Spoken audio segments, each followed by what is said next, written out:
Robinhood, the millennial stock trading app with a mission to democratize finance.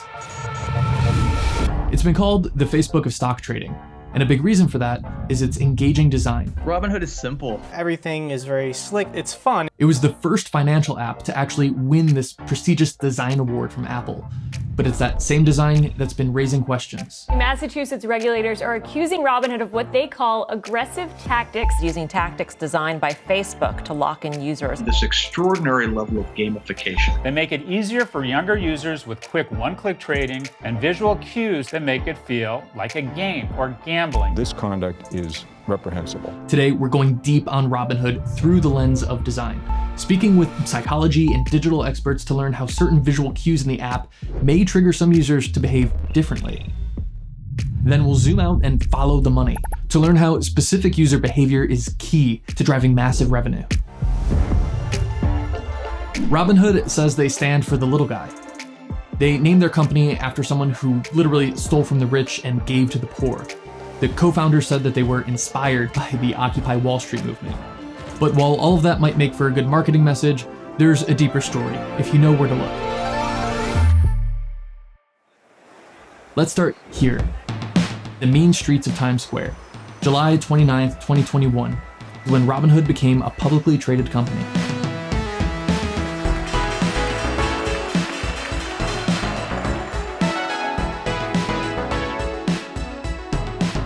Here's Vlad Tenev and Beju Bhatt, Robinhood's co-founders, admiring their Times Square takeover.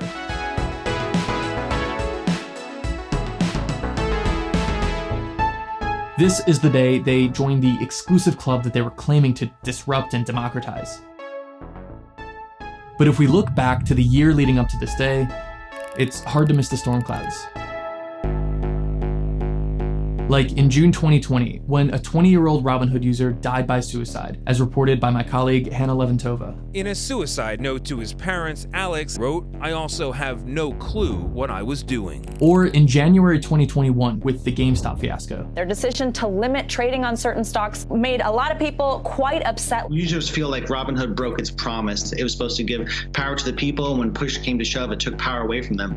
In June, Robinhood was fined a record-breaking $70 million by regulators for, quote, significant harm to millions of customers, citing system outages and a wide array of false and misleading information. Robinhood was silent on the charges, but paid the fine and said they were investing in education and compliance. There's a lot to unpack with Robinhood, and as someone who's actually used the app for years, I wanted to understand it at a deeper level. And for me, that starts with the design. So talking about design can be pretty abstract, so I want to put things in concrete terms here. And one way I did that for myself was to think about design in terms of levers. So levers that could be increased or decreased to affect the user's experience. And for Robinhood, I'd say those levers are simplicity, excitement, reward, and speed. Let's start with the point of the app is to be very easy to use, less like using a traditional financial product. It's more similar to using an Uber or an Instagram. It's kind of their innovation, this simplistic interface. Xing Huang co-authored a study that focused on Robinhood's users. We're the fastest growing brokerage of all time. And to grow so fast, they had a big selling point. Robinhood lets you trade stocks with zero commission. That's right, commission free. Back in 2015, it would cost like $5 or $10 every time you wanted to buy or sell a stock. Robinhood was like, nah, that's free now. All of our trades are free. Another big thing, they removed account minimums. So you didn't need like $1,000 to get started in the stock market. You can start out with like $10. So I think they lowered both the financial barrier as well as the intellectual barrier. And lowering these barriers brought a lot of new investors to Wall Street. Now the problem I think comes in is how would they participate into the stock market? Over half of them are investing for the first time with Robinhood. Robinhood brags that this bare bones approach was actually baked into its design philosophy from the get-go, as a key way to attract new investors with a familiar look and feel for a generation of mobile-first customers. The simple interface makes things easier to understand, and Xing Huang says, when there's less information, your brain is less likely to kick into that gear of critical thinking. investors are more likely just to use their intuition to trade. And when you have a really simple design, every little thing on screen carries that much more weight. When you do not have a lot of stimuli, anything on the interface becomes really salient. So for example, look at this. This is what you see when you check out a stock during trading hours. A growing chart with this pulsing throbber at the end, and a stock value that can change moment by moment. It changes in a theatrical and an exciting manner. That's Harry Brignall, a user experience specialist with a PhD in cognitive science. And when it comes to website and app design, he's a pretty big deal. Which is pretty cool in some ways. I mean, look at that. It's much more interesting than a lot of other trading apps.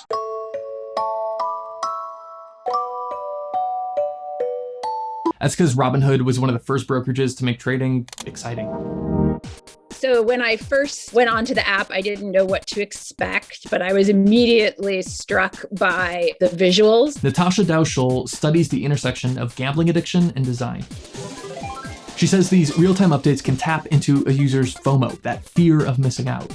You get this sense of excitement, right? And you almost feel compelled, oh, well, now is a good time, or now. One might ask the question, is it encouraging you to do lots of buys and sells every day? Which, for the vast majority of people, isn't a good idea. Most people lose money when they trade more frequently.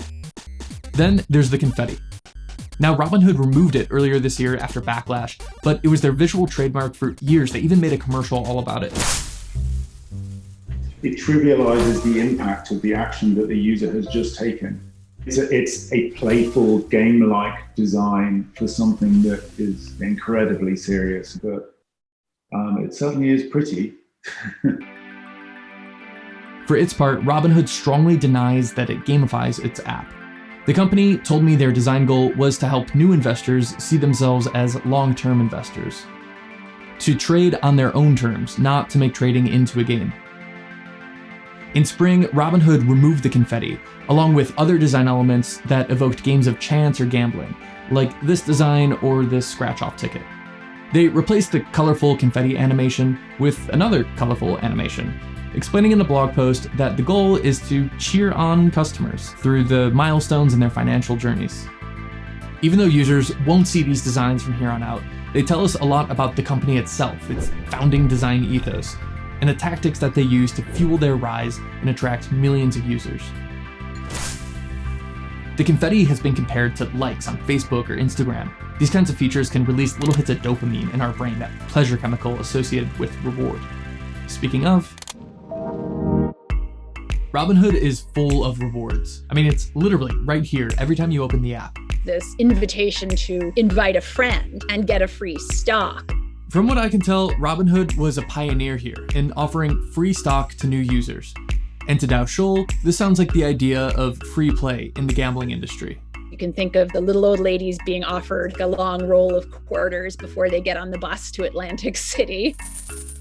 This feels like a little enticement and incentivization. It's a strategy that's tried and true in the gambling industry. And here we see it in this trading app. And if we're talking about reward, we have to remember that's why people are on the app in the first place, to make money. But some critics have issues with how Robinhood taps into that core desire, like billionaire investor and chief Robinhood critic Charlie Munger. Well, it's a gambling parlor masquerading as a respectable business. Robinhood essentially says it's fighting the elites, and derides critics like Munger as the old guard, who are simply complaining about new investors finally joining their exclusive club. Robinhood denies that they incentivize trading, telling me flat out, we do not provide our customers with rewards to trade more. But I guess it depends how you define reward. Like when you sign up, you get a free stock. Or invite a friend, you both get a free stock. But there's another reward scheme that happened in the past that was one of the weirdest things that I personally saw on the app. Years ago, Robinhood launched a debit card, and to get access to it, there was a wait list that was hundreds of thousands of people long. But Robinhood built in the ability to skip the line. If you tap the image of this debit card, you could skip forward one place in line. They basically have gamified waiting for your cash management account. You could tap up to 1,000 times a day. You can just sit here and tap away at it. And with a waitlist in the hundreds of thousands, users were incentivized to come back day after day after day, tapping to get their reward, which was essentially a debit card. Finally, let's talk speed.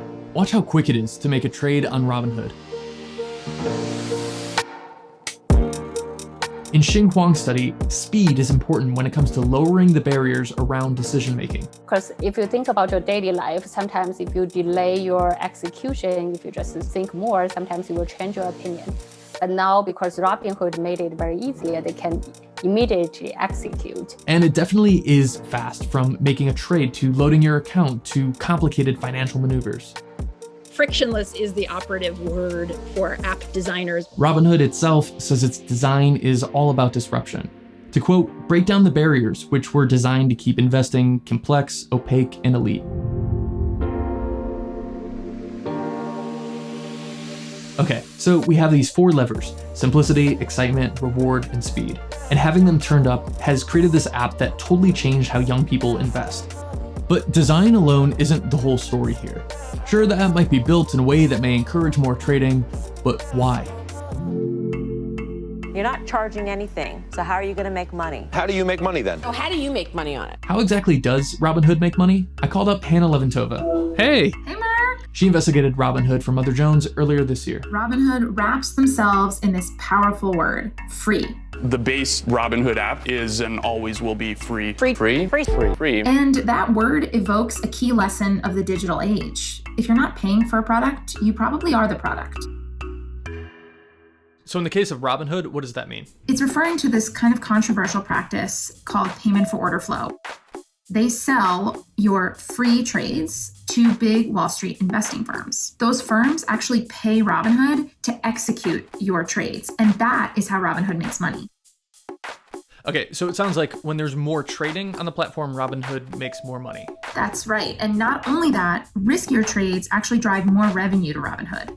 So really, it's that more trading on Robinhood plus riskier trades equals more money for the company. And when we're talking about riskier trades, we're talking about advanced financial instruments like options. This is the type of trading that Alex Kearns participated in. And honestly, this could be a whole separate video, but Hannah's article from earlier this year explains it all. From how Robinhood made options trading more accessible to the changes they made following Alex Kearns' death.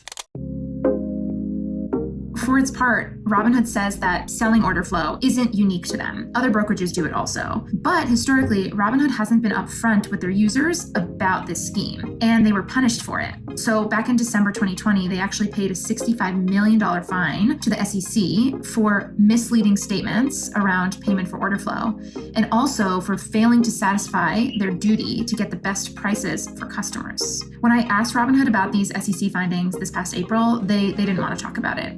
And as for payment for order flow, Robinhood told Mother Jones that it is, quote, the lifeblood of commission-free, no minimum brokerage, and that it directly contributed to a new generation of retail investors entering the capital markets, something policymakers on both sides of the aisle have desired for years. So you mentioned that they were fined in part for misleading information around payment for order flow.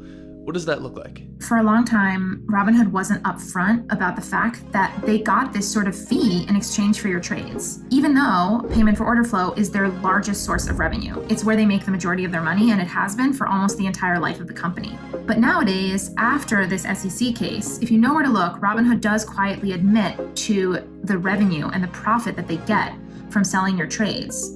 So there's this one line that's buried in their customer relationship summary that lays this stuff out pretty clearly.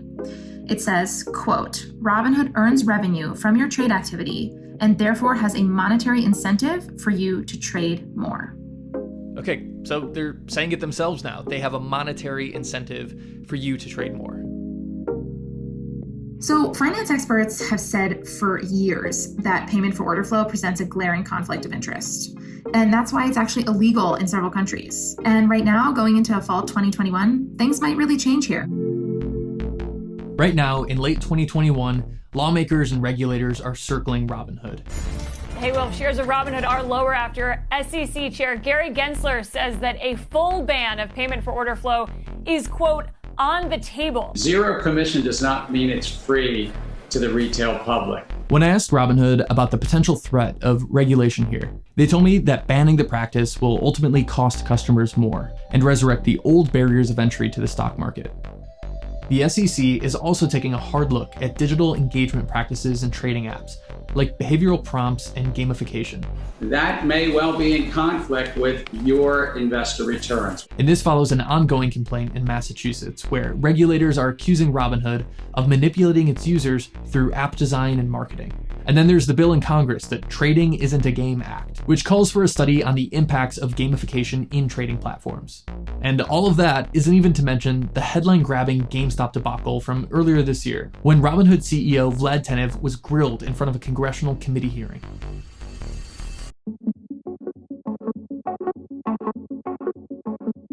I think it's really important that we have to see this as part of a wider ecology of apps. No single design decision or element here is a smoking gun. What we're looking at is how all the individual design elements come together in service of a clear profit motive, drawing in investors and keeping them engaged with an eye to facilitate fast and easy trading. What happens when you port over all of these gamified, incentivizing, motivating little behavioral economic tricks that app users have long been using in many domains? What happens when you put that into the world of stock trading, which is not really an activity that most people are comfortable and familiar doing? Robinhood loves to brag about the power of its design, while also downplaying or flat out denying that it still has the power to produce negative effects. And that's what really intrigued me about this story. The cases where good, even award-winning design can go bad. In some cases, you have to design things to be a little bit harder. You design speed bumps into experiences to try and stop people from making a rash decision that may lead to an outcome of harm for them. But Robinhood's profit motive, where they make more money when more trades happen on the app, doesn't really square with turning down the temperature on user engagement. In the US, we revere this notion of consumer sovereignty and free choice. Is this choice really free? Digital is always going to be ahead, no matter what new law that gets written. It's always going to be for like something that happened 5 years ago and not what's happening now. We do not know how to regulate behavioral algorithms that really, really affect people intimately and can, to my mind, can be considered a public health issue. Robinhood, like so many other apps, has optimized for speed, allowing us to do more quicker and faster. But our brains and biases may not be built for that.